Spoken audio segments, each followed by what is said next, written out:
What if Ned Stark abandoned Winterfell and fled to Essos? What would happen to the North, to his children, to the realm? Okay, wait, before you scroll. Imagine this. Eddard Stark, the honorable warden of the North, doesn't stay to behead deserters, doesn't kneel before Robert Baratheon, doesn't accept the handship. Instead, on a frostbitten night with snow piling on the godswood trees, he mounts his horse quietly, kisses his sleeping wife, Catelyn, goodbye, and vanishes. No explanation, no note, just gone. And here's where it gets crazy. What if he wasn't running from responsibility, but from a truth too dangerous to reveal? Because here's the thing. Ned Stark always knew the truth about Jon Snow's parentage, Rhaegar, Lyanna, the Tower of Joy. But what if he didn't believe he could protect the boy anymore? What if the whispers got too loud, Varys's birds too close, and Catelyn's resentment too sharp? What if the safest place for Jon wasn't Winterfell, and the safest path for Ned wasn't honor, but escape? He flees across the narrow sea, to Essos where old loyalties die and new legends are born. Meanwhile, back in Winterfell, the North is in chaos. Catelyn wakes to a cold bed and colder rumors. The bannermen demand answers. Robb, just a boy, is forced to grow into a lord far too soon. Sansa clings to southern fantasies.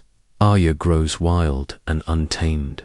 And Jon, he feels it in his bones, that he was never the reason Ned stayed. He was the reason Ned ran.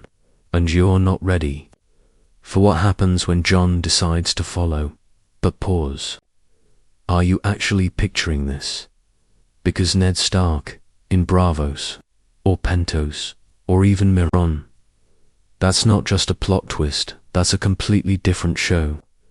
A broken man among the faceless men, a father haunted by the face of every child he left behind, and a North that starts to burn, slowly, from within. Now, here's where things start spiraling. King Robert arrives in Winterfell, expecting loyalty, but finds only an empty hall and a furious Lady Stark. The Baratheon-Lannister alliance grows uneasy. Littlefinger's schemes falter without Ned to play his part, and in the east, Ned walks through ash-covered alleys and war-torn ports, meeting exiled lords and mercenary captains who call him the Lion of the North. He denies it, but word spreads, and across the world, a silver-haired girl hears whispers of a Stark in Essos as she prepares to reclaim a throne her family lost. WAIT. Did you just feel that shift? That's the entire board of Westeros flipping. Because without Ned in the game, the South doesn't slow but it explodes. And up north, the White Walkers don't care who sits the throne. Winter is still coming.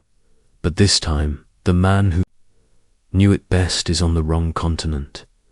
And just when you think it's about to settle, Jon makes a choice. But I'm not telling you that part yet. Stick around, because what happens next will break everything you thought you knew about the Starks. Robb Stark stood in the great hall, his hands trembling as the doors closed behind the last of the bannermen. They had come for answers, for leadership, for Ned Stark. Instead, they found a 15-year-old boy in a too large fur cloak and a mother whose grief had calcified into fury. Catelyn's eyes were hollow. She hadn't spoken Ned's name in days, not in private, not in public. As far as she was concerned, the man who once ruled Winterfell had died the night he fled. And yet, his shadow lingered etched into every stone, every sword, every cold gust of wind that swept through the keep. But here's where the ripple truly begins. With King Robert, his royal procession arrives in Winterfell expecting fealty.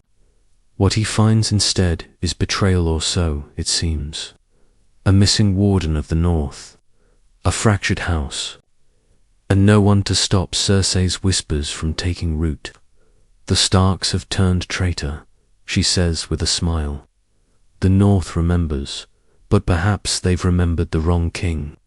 Robert drinks, Jaime watches, and Catelyn, forced to make impossible decisions, agrees to send Sansa to King's Landing alone. She has no choice. The South must be calmed. Promises must be honored.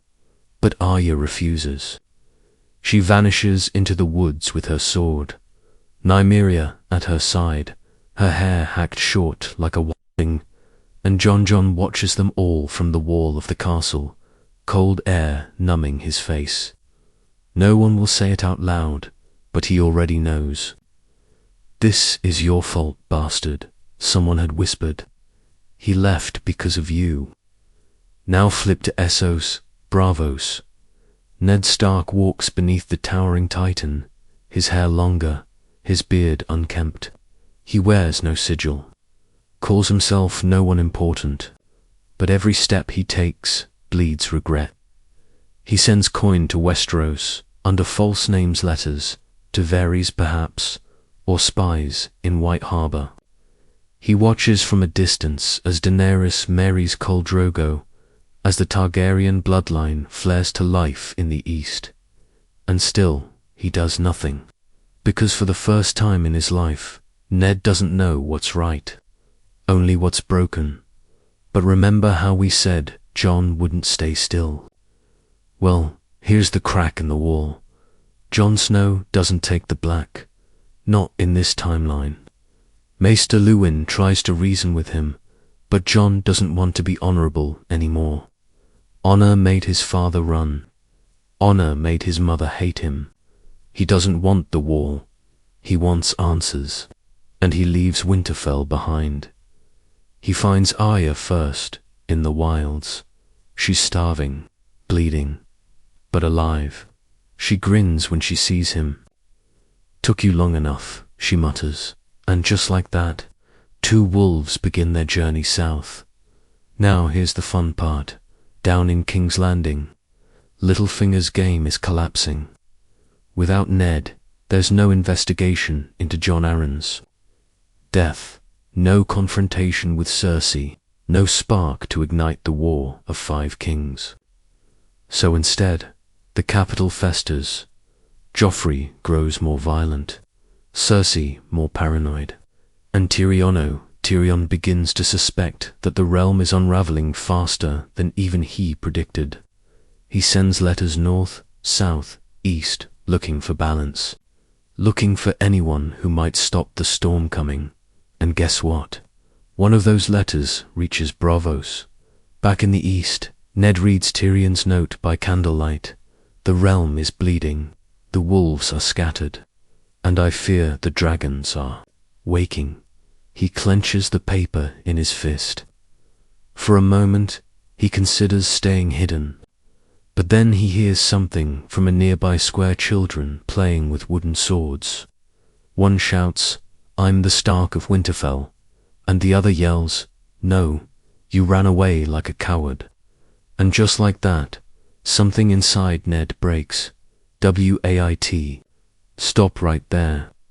Because if you're thinking this is the moment where Ned returns to Westeros, you're half right. But he doesn't sail home to reclaim Winterfell. He goes to Volantis, to the Red Temple, to find Melisandre. Yeah, let that sink in. The man who worshipped the old gods now walks through firelit corridors, seeking visions of his children, of the Wall of Winter. Melisandre looks at him and sees shadows dancing behind his eyes. "You are not Azor Ahai," she says softly, "but you carry his pain." And what about the north? Robb has grown harder, meaner. He's training daily, leading patrols, raising ravens. Catelyn hardly recognizes him anymore. He writes letters to the Vale, the Riverlands, to anyone who might support House Stark, because he knows war is coming. Not with the South, not yet, but with the Northmen themselves. Without Ned, the Karstarks threaten rebellion. The Umbers call for a new warden, and whispers of Bolton ambitions begin to spread like infection. Meanwhile, Jon and Arya cross into the Riverlands. They change names. They learn to lie.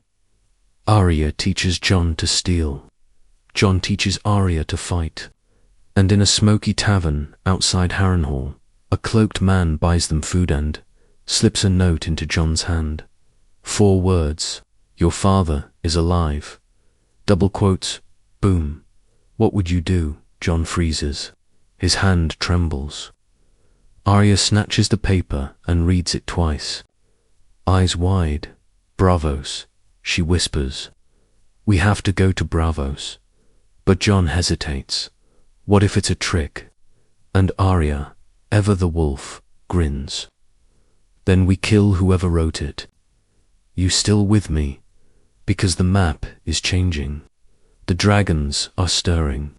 And a bastard and a wild girl are about to cross the sea, not for glory, not for war, but for the one man who broke the game before it even began. And you won't believe who's waiting for them when they arrive. The sea crossing from Westeros to Braavos isn't kind to Jon or Arya. They barter their way aboard a Lysine merchant ship, using Jon's sword and Arya's bluffing. Salt lashes their faces. Hunger burns their bellies. But neither complains. Not once, because across the water lies something they've never truly had. Answers, maybe even family. Or maybe a lie so cruel it'll shatter them both. In Braavos, the streets are alive with whispers of dragons rising in the east, of kings dying in the west, and of a northern ghost said to haunt the temples and alleys. Some call him the Lion Wolf, others the Coward Lord.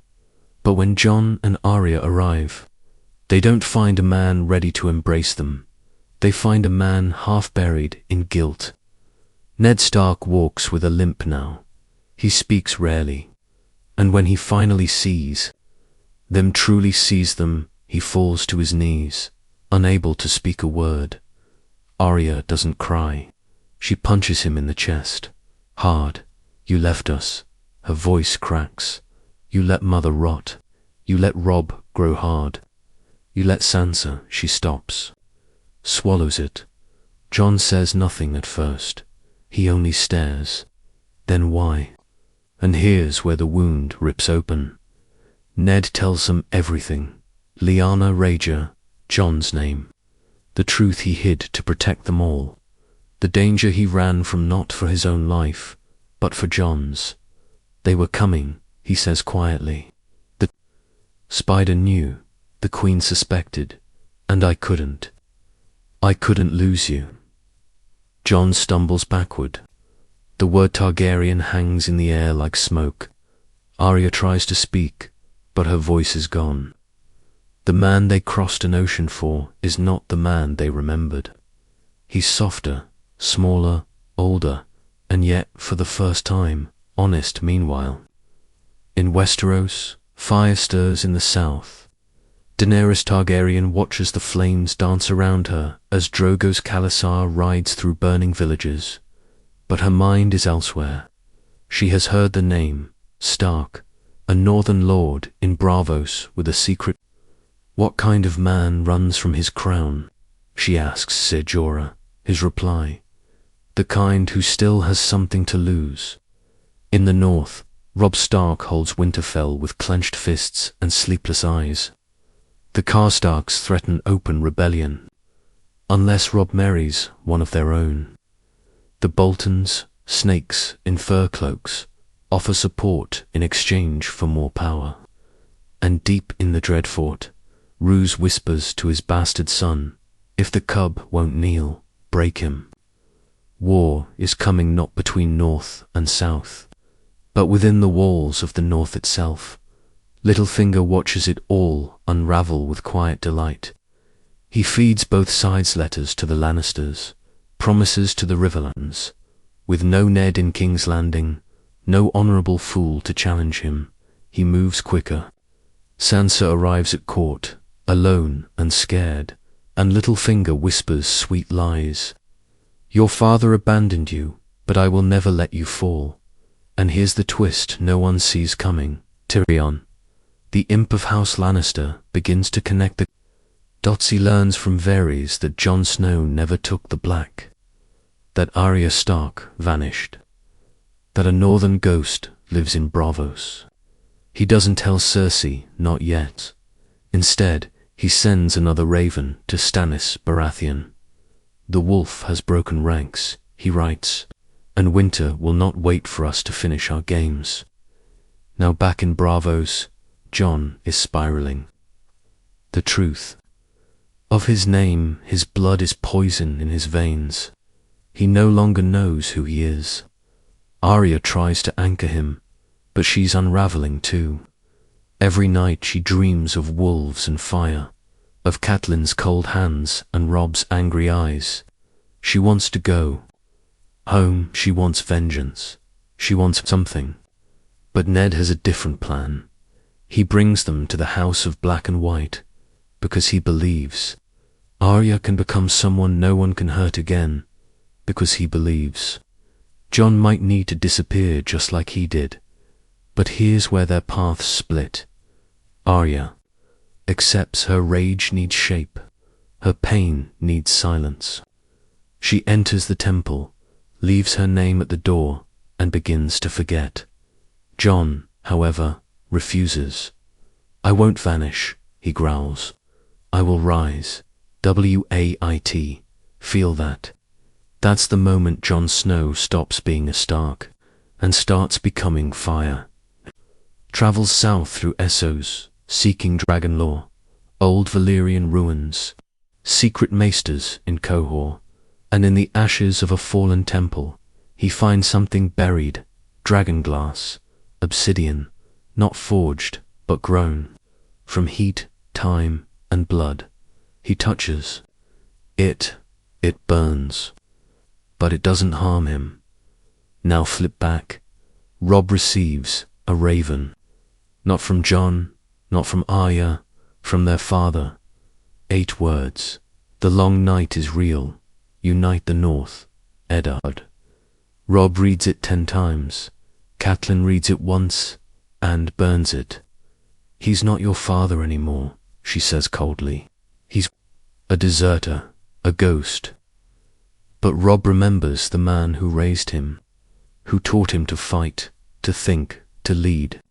And in that moment, the young wolf is born. He calls the banners, the great John Manderley, Glover, Hornwood, half answer. The other half wait. But Robb doesn't wait. He rides to the neck to secure the passage. He writes to the Vale. He begins training new forces, and he makes a decision. No more compromises, no more half measures. The North will rise, or it will burn. Meanwhile, Catelyn takes Sansa's absence as her failure. She drinks, she prays. She writes letters to Tully kin who no longer trust her. And when word reaches her that Arya is alive training, in Braavos she refuses to believe it. My daughters are gone, she whispers, just like their father. In the east, Daenerys receives a visitor. A rider. He speaks of a man who carries ice in his blood and fire in his veins. A man who knows her name. A man who might be her kin, and she smiles. Let him come, because in this world, fire and ice will not meet in battle. Not yet. They will meet in exile, in prophecy, in truth. And the war for the throne, it hasn't even begun. The raven that landed at Dragonstone was not expected, nor was it welcomed. But Stannis, Baratheon, ever the stone-faced claimant, read the torn letter with interest. It bore no sigillantly, a wax seal of plain black. Inside were words he could not ignore. Ned Stark lives, and winter marshes. The fire crackled beside him. Melisandre leaned closer. reading his face more than the message. "Do you still doubt the signs?" she asked.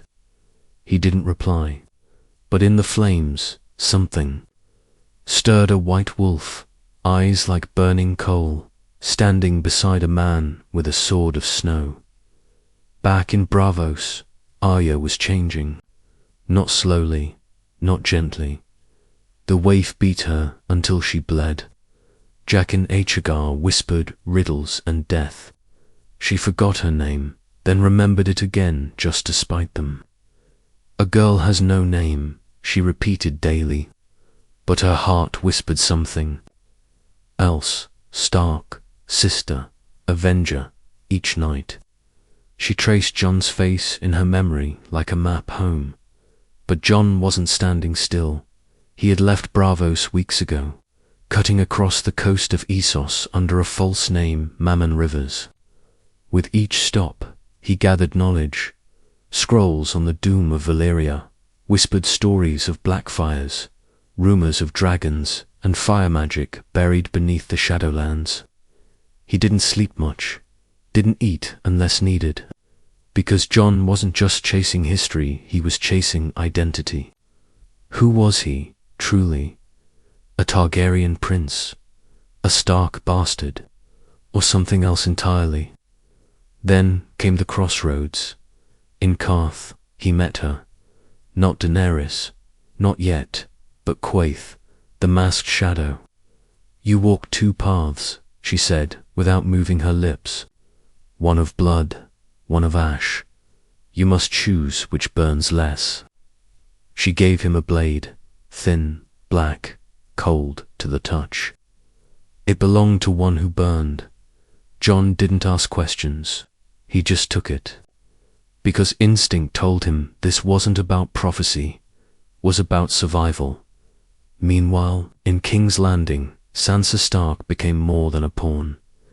Under Cersei's nose, she learned to observe. She learned when to smile, when to cry, when to say nothing. Littlefinger noticed. "You remind me of your mother," he said one night, brushing her hair too softly. "But you'll surpass her, if you're brave." And Sansa, she started writing letters. One to Robb, one to Arya, one to someone she swore she'd never forgive her. Father, but she didn't send them. Not yet. Because the game was beginning, and she was tired of losing in the north. Robb Stark's banner flew high above the walls of Winterfell, but beneath the surface, cracks spread. The Boltons sent no men. The Karstarks offered lukewarm loyalty, and the Greyjoys smelled blood. Balon Greyjoy began gathering ships. "The Starks are weak," he said to Theon. "If the lion can't kill them, we'll drown them."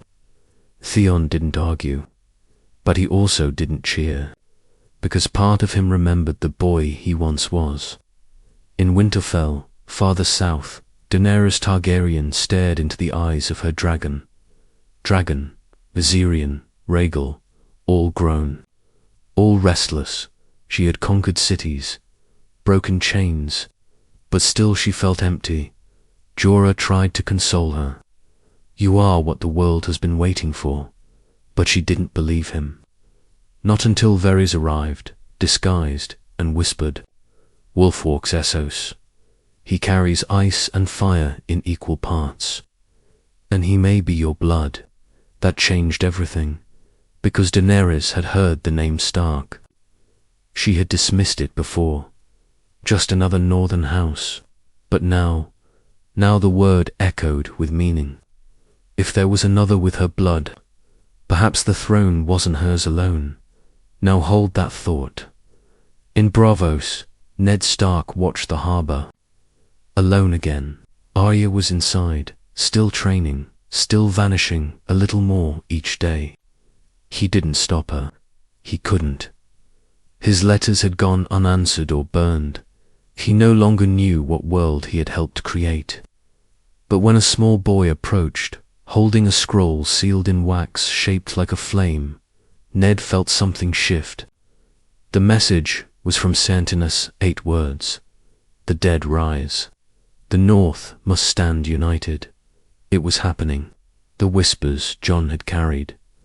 The nightmares Arya dreamed. The visions Melisandre screamed about in her sleep. They weren't metaphors. They were real. Winter was coming, not in a poetic way, but in an end-of-everything way. So Ned made his choice. He packed his things, took gold, bought passage, and before leaving, he visited Arya one last time. "You don't need to come," he said. She didn't answer, just strapped a knife to her belt and followed him to the docks. And across the narrow sea on Dragonstone, Jon Snow climbed to the top of the ancient fortress. He'd been invited by Melisandre herself.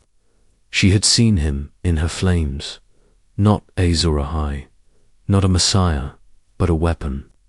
"You are not your father's son," she whispered, "but you carry his burden." Stannis stood beside her, grim and cold. "The realm burns. I will need you." And Jon, he said nothing. He just watched the sea, wondering if fire could ever wash away blood. But wait, because what happens next turns the map upside down. Daenerys sets sail. Not for King's Landing. Not yet. For Braavos. She wants to meet the man called Ned Stark. She wants to know if the rumors are true. And more than anything, she wants to see the face of the only other person who might understand what it means to be both savior and exile. When she arrives, the docks are silent. The city trembles with her presence. But Ned is gone. She misses him by 3 days, but she finds someone else. A girl with grey eyes and a dagger hidden in her boot. And for the first time, Arya Stark meets the mother of dragons. "You're late," Arya says, arms crossed. Daenerys smiles. "You look like your brother." Arya narrows her eyes. Which one? The world is changing. Ice and fire are meeting in unexpected places. The War of the Five Kings never happened, but a deeper war or older war is coming. And the players, they're no longer pawns. Jon Snow stood at the edge of the Dragonstone cliffs, wind tearing at his cloak, the obsidian blade at his side humming with cold fire. Stannis had tried to name him commander of the coming war. He refused.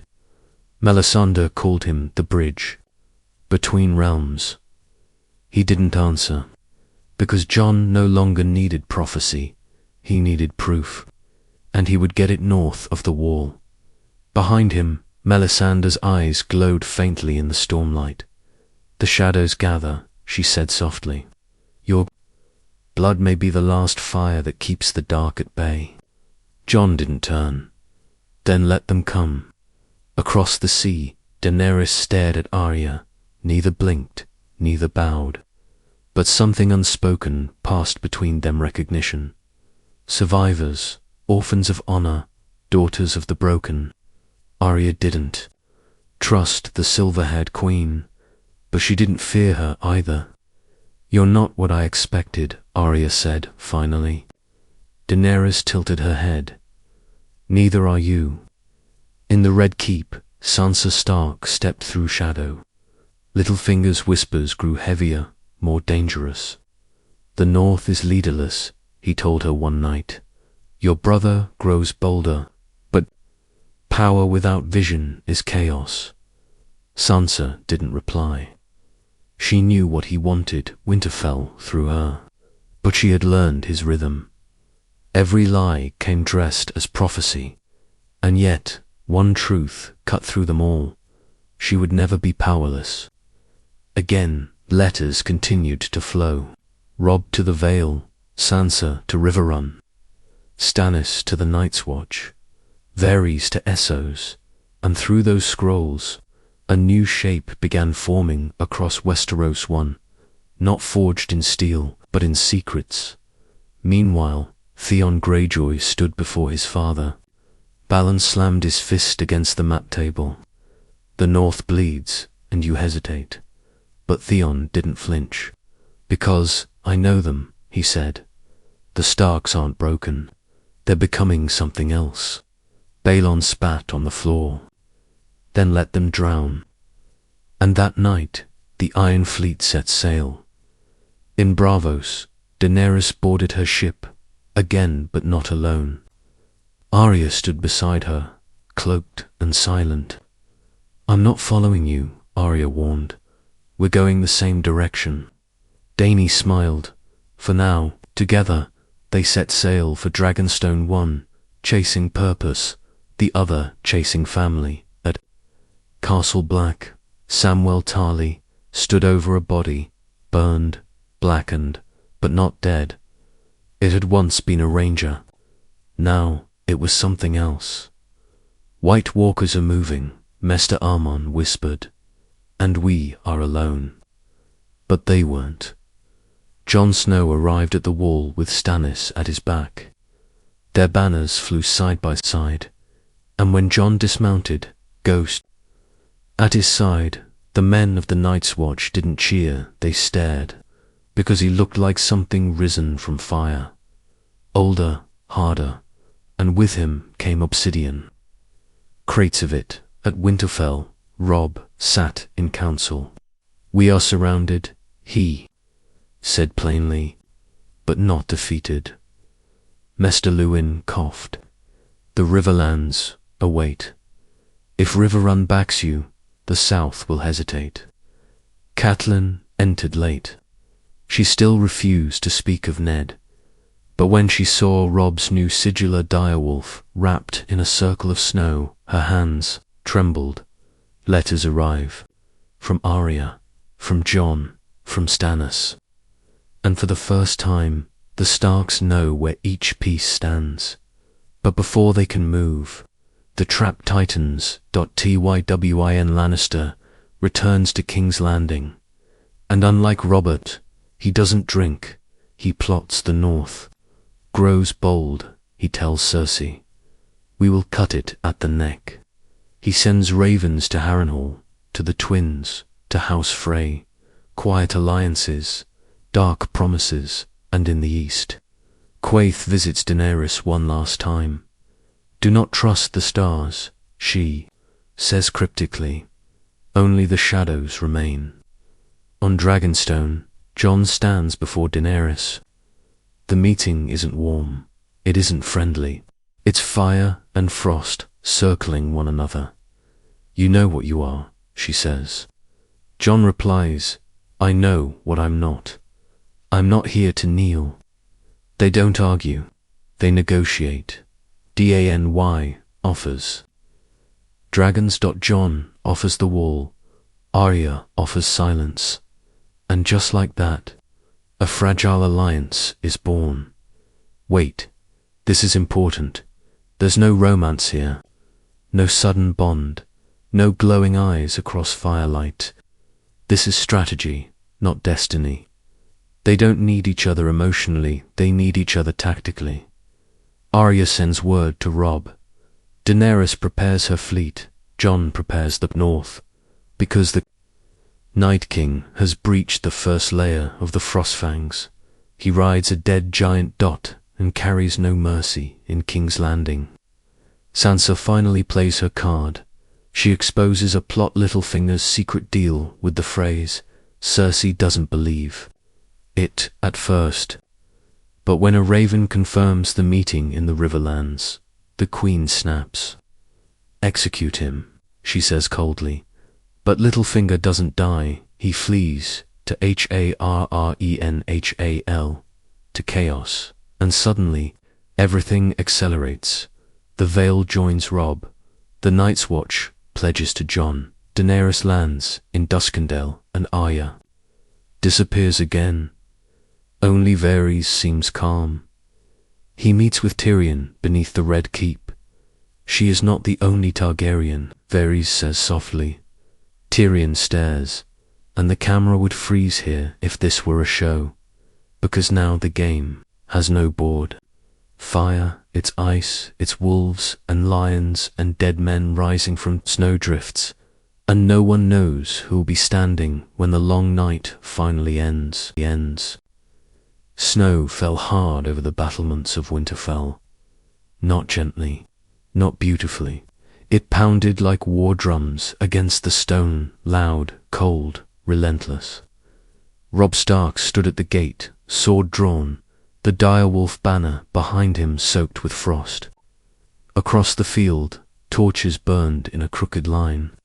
The Boltons had arrived not to talk, to take. Roose Bolton's voice rang out through the wind. Yield, Winterfell, or I burn it to the ground.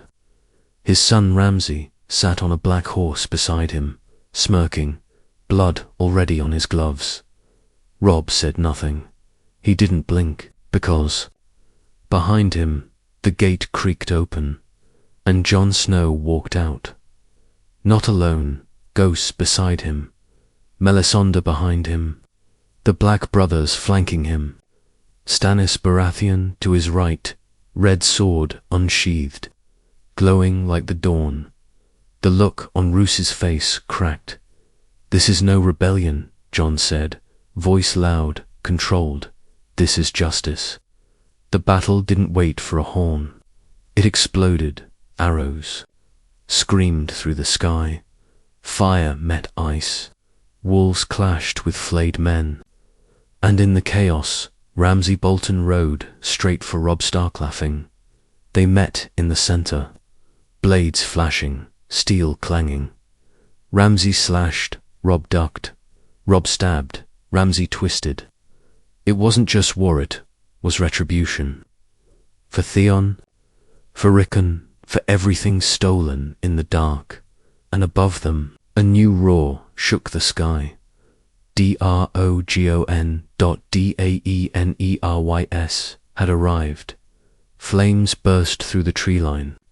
Men screamed, dragons screamed louder. And for the first time in centuries, a Stark, a Snow, and a Targaryen stood on the same battlefield, on the same side. Wait. Let that settle in, because this isn't a team-up. This is the reckoning. Arya moves like a shadow behind enemy lines. One Bolton archer after another drops with a silent throat cut, her face blank, her heart colder than the snow. This isn't vengeance. This is necessity. Stannis commands the flank. Melisandre chants behind him. The flames on his blade never dim, and when Roose tries to retreat, Stannis blocks his path. "You chose the wrong side," he mutters. Roose raises his blade and is cut down in one stroke. Robb sees it happen even as he pins Ramsay to the mud. "You're not worth a king's death," Robb spits. Ramsay grins through blood. "Then don't kill me. Let the bastard do it." He laughs, and Jon steps forward. He doesn't say a word. He plunges the obsidian dagger into Ramsay's throat slowly, and the smile fades. Just like that, the Battle of Winterfell ends. But the war is just beginning, because far to the north, something worse stirs. The Night King watches from the shadows beyond the wall. He does not blink, he does not breathe, but he remembers. That night, in the great hall of Winterfell, the fires burn. High, Daenerys walks among the Northmen. She is not greeted with cheers, but with wary glances. The Starks are alive, but their loyalties do not come cheap. Jon stands beside her. He hasn't told her yet about Rhaegar, about Lyanna, about the truth. But Arya knows, and so does Bran, because he has awakened, and the three-eyed. Raven is watching now in King's Landing. Cersei Lannister drinks wine slowly as smoke from the northern battle reaches her windows in rumour and song. The dragons have landed, Qyburn says. The north is unified, and Stark blood rules it. Cersei raises an eyebrow. Then we divide it again. She writes a letter, to Urin Greyjoy, to the Golden Company. To Essos. Because her war isn't over, it's just gone quiet. And down in the crypts of Winterfell, Jon kneels before Ned Stark's tomb. He touches the cold stone. I know, he whispers. I know the truth. Behind him, Ned's voice echoes not in sound, but memory. The next time we speak, I'll tell you about your mother. But there was no next time, and Jon carries that silence like a wound. Above, Sansa arrives on a black horse. She dismounts, walks into the great hall, and stares at Daenerys. You're not Queen of the North, Sansa says flatly. I never said I was, Dany replies, calm. You came with fire, Sansa says. But we already burned. And Jon steps between them. We don't have time for this. Arya appears beside the hearth. We need to talk. 3 Starks, 1 Snow, 1 Targaryen. They sit in silence. Then Arya drops the letter, a raven's message. Bran is awake. And he's seen the Night King, now. The pieces move faster. Jon prepares to ride for the wall. Daenerys sends scouts beyond the Frostfangs. Sansa takes control of Winterfell's defenses. Arya disappears again, because everyone knows what's coming. But no one is ready, and then it happens. The wall falls, not with fire, but with sound. A horn blows 3 times, the same night. Bran's eyes go white. The same night, Melisandre collapses in fire, and the same night, Ghost begins to howl. Jon rides north, alone. He doesn't wait for counsel. He doesn't wait for strategy. He goes to meet death, but he doesn't find it. He finds Bran standing in the snow, barefoot, eyes glowing. Bran whispers, he's not coming, he's already here. And behind them, the woods begin to scream. Whispers turn into wails. Snow turns into ash dot, and from the fog, the Night King steps out silent. Jon draws long claw. Bran does not move, and the Night King raises one hand not to attack, but to reveal a vision floods Jon's mind. Rhaegar, Lyanna, a baby in a tower, a sword in flame, a throne made of bone, and a girl with silver hair, screaming, it's not Daenerys, it's him, Jon. On the throne alone, surrounded by ash dot, and when the vision fades, Jon falls to his knees. The Night King walks past him, doesn't kill him, doesn't raise his army, just walks, and Bran says one word, choose. Wait, stop, because what the hell was that? Is Jon meant to rule or destroy? Was the Night King showing him a warning or a promise? What happens if Jon tells Daenerys? What happens if he doesn't? And what happens if Winter was never the enemy? This is no longer a war for the throne. This is a war for the soul of Westeros, and Jon Snow might be the last person alive who can stop it.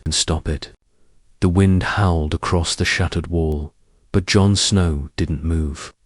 He sat slumped in the snow, eyes locked on the spot where the Night King had vanished. No blood, no fight, just silence, and a vision he couldn't erase. Himself on the Iron Throne, surrounded by ash, alone. Melisandre's voice echoed in his mind. You are the fire that burns too long. Bran stood behind him, calm as always. He didn't come to kill, he said softly. He came to show you what happens if you do. Jon looked up slowly. What if I already have? In Winterfell, Sansa received the news with steel in her veins. The wall is gone. Jon is alive. And the Night King didn't attack. Her voice was sharper than ever. Gendry, now a trusted northern smith and ally, asked the question no one dared. Why didn't he? And Arya, newly returned from God's nowhere, answered it first, because the war isn't about death anymore. It's about destiny. Daenerys stared at the flames in the great hall. She had heard the whispers that Jon saw something, that he didn't fight, that the Night King spared him, and in her gut she felt it too, the shift, the turning tide. She turned to Tyrion, her new hand. "Do you still believe in me?" she asked. He paused. "I believe you and Jon are walking toward the same fire. I just don't know who will survive it." Back at Castle Black now, just rubble and ice, Jon returned, dragging his vision behind him like a chain. Ghost limped.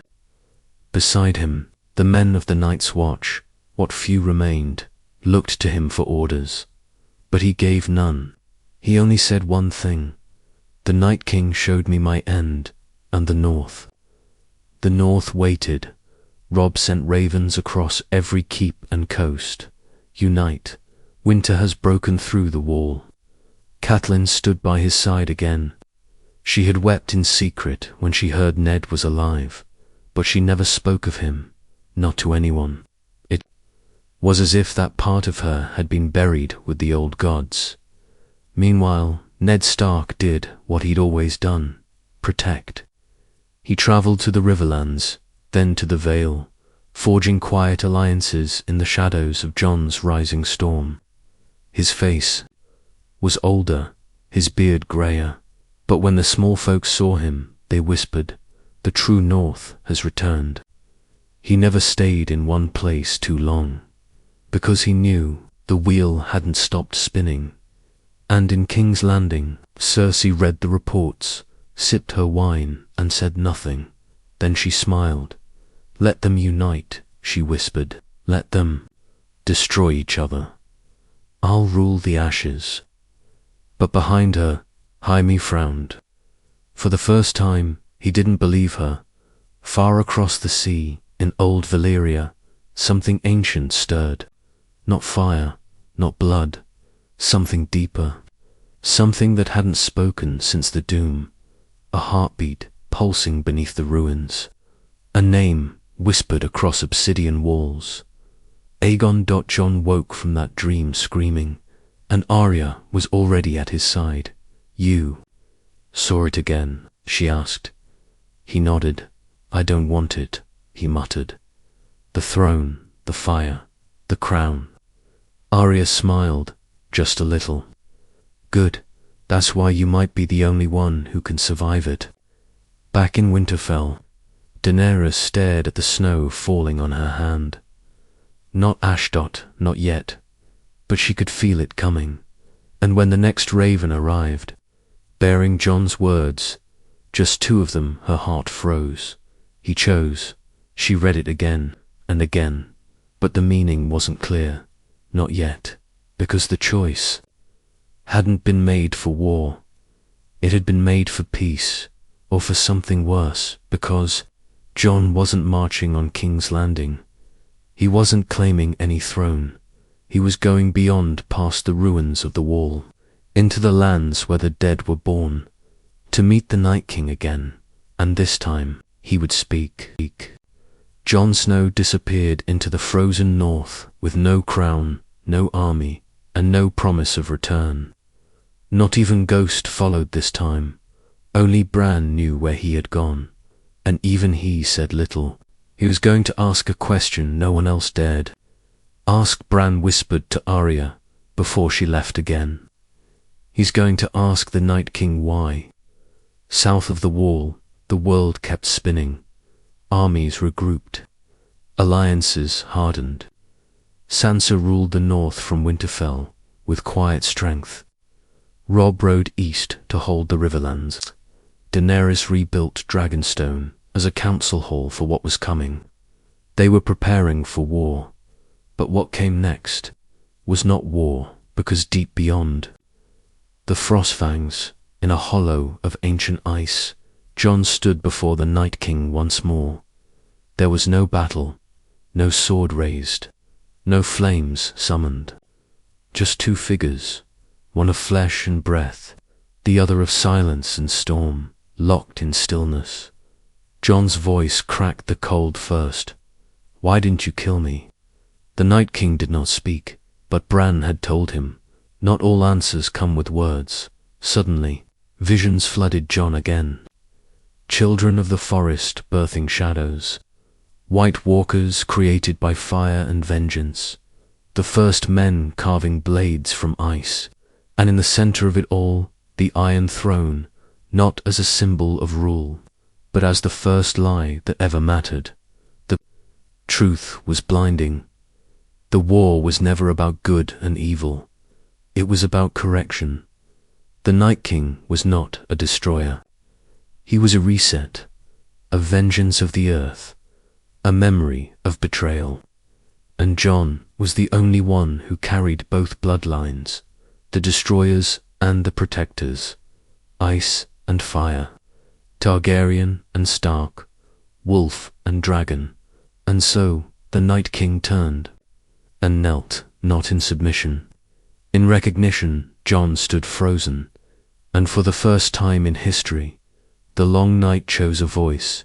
Back in Winterfell, the sun rose brighter than it had in weeks.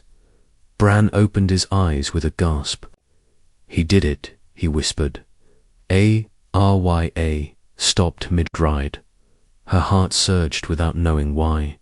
Daenerys, standing on the ramparts of Dragonstone, felt her dragon cry in the sky, not in pain, but in awe. And in King's Landing, Cersei's wine shattered on the floor. Ravens circled. Bells rang. The dead had retreated. No one believed it. No one understood it. But every field of ice between the wall and the Frostfangs had melted to mist. Jon Snow never returned. There was no body, no message, no crown, only a quiet storm, forever circling the north, and a wolf's cry that echoed across the trees whenever the snow began to fall. Sansa ruled the north as queen, not with fire but with memory. Arya sailed west, seeking something even farther than death. Robb faded into legend, the young wolf who held the north while the world turned. Daenerys lived, but never took the throne. She said Westeros had one king already, the one who gave it back, and Ned Stark. He died in peace at home in Winterfell, surrounded by his children. No gallows, no execution, just a final breath under the weirwood tree. He whispered one word before passing, Lyanna. And so the story ended not with fire or blood, not with a throne, but with a choice. A man who refused to be king, a family that broke to survive, a world that paused at the edge of ruin and turned away. The last scene. A white direwolf standing on a cliff beyond the wall, watching, waiting, and in the wind. The faintest sound of boots crunching snow, as if Jon Snow still walked, not to rule, but to remember. What if Ned Stark abandoned Winterfell and fled to Essos? He would have broken the game to save the realm, and that, my friends, is the end of the story. Unless Jon ever comes back. Would you watch that sequel? Let me know in the comments, and if you made it this far, you know what to do. Like, subscribe, and hit that bell, because more what if stories are coming soon. Valamor.